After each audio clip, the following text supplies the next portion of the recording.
Hi, welcome to ఇష్టమైన వంట. ఇవాళ మనము వచ్చేసి దోసకాయ టమాటా పప్పు చేస్తున్నాను. సో పప్పు ఒక గంట ముందు నానబెట్టి పెట్టుకుంటే మాత్రం చాలా అంటే చాలా టేస్టీ ఉంటుంది. అండ్ గ్యాస్ట్రిక్ ప్రాబ్లమ్స్ అలా ఉంటే మాత్రం రాకుండా ఉంటాయి. అండ్ ఇవి వచ్చేసి టమాటా, పచ్చిమిర్చి అండ్ దోసకాయ.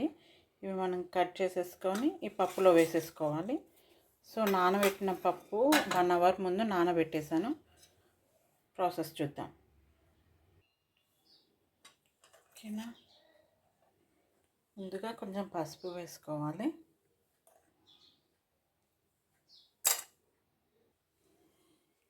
ఇంకా 4 పచ్చిమిరపకాయలు ఇట్లా కట్ చేసేసుకొని వేసుకుంటే సరిపోతుంది.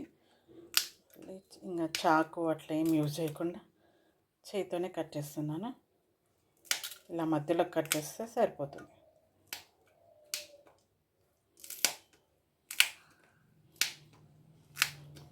ఇందాక దోసకాయ చూపించాను కదా, దోసకాయ కూడా ఇలా ముక్కలు కొంచెం చేసి చూసుకోండి. ఫస్ట్ కట్ చేసినప్పుడు కొంచెం పెద్ద పెద్ద కట్ చేస్తే అందులో మునగకుండా అలా ఉంటుంది. పెద్దగానే కట్ చేసేసుకోండి. అండ్ గింజలు కూడా మీకు ఇష్టమైతేనేమో వేసుకోండి, లేదు అంటే తీసేయండి గింజలు. అండ్ చేదు మాత్రం కంపల్సరీ చూడండి. ఇది ఒక టమాటా కానీ 2 టమాటాలు కానీ వేసేసుకోవాలి. నేను ఒక 2 టమాటాలు వేసుకుంటాను.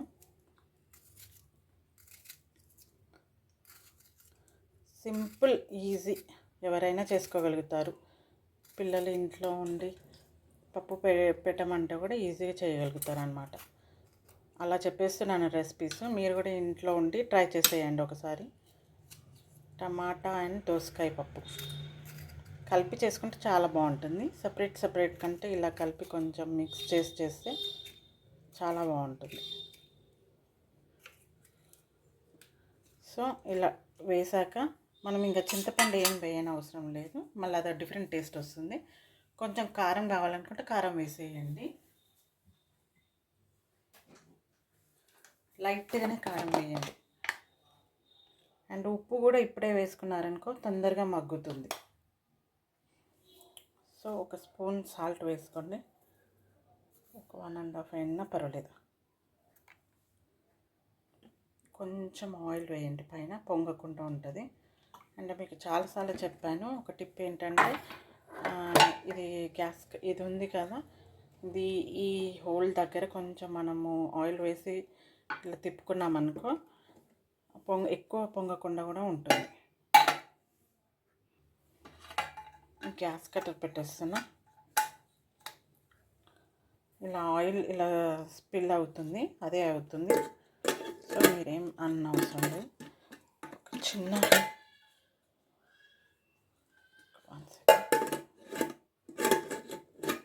కొంచెం చెక్ చేసుకోండి ఒకసారి. మీరు ఇలా మూసేసాక విజిల్ పెట్టేసుకొని ఒక 3 విజిల్స్ వస్తే సరిపోతుంది. స్టవ్ మీద ఆన్ చేసేసి ఒక 3 విజిల్స్ పెట్టేసేయండి. పప్పు ఉడికిన 2 విజిల్స్ వేసేసాం కదా, ఇప్పుడు ఓపెన్ చేసి చూపిస్తున్నాను. చూడండి, ఇలా అయిపోయింది. సో మనం స్మాష్ చేసుకుంటే సరిపోతుంది. సో కొంచెం స్మాష్ చేసుకోవాలి.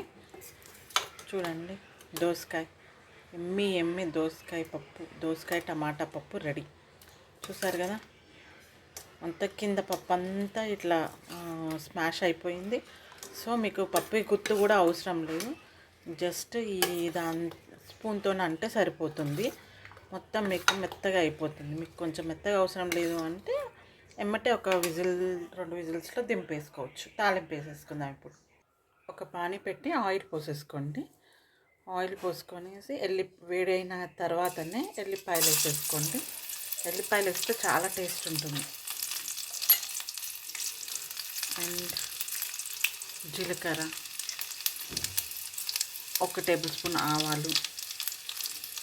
జీలకర్ర వేసాం కదా, జీలకర్ర కూడా పసుపు ఆల్రెడీ వేసాం కాబట్టి మళ్ళీ వేయట్లేదు.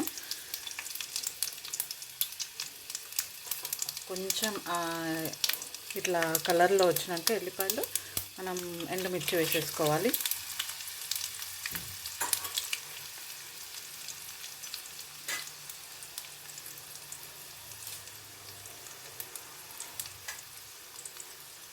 ఎండుమిర్చి వేసుకున్న ఎమ్మటే కరివేపాకు కూడా వేసేసుకోవాలి.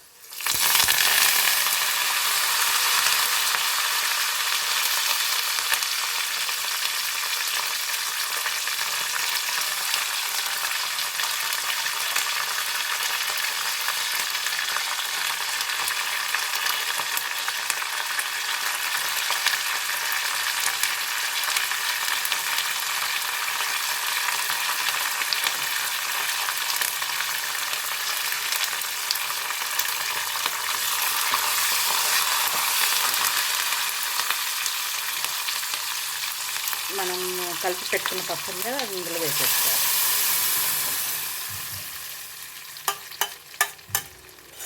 అంతే, ఎమ్మి పప్పు ready.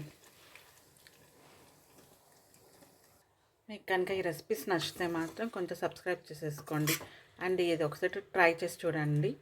Thank you for watching. Thank you.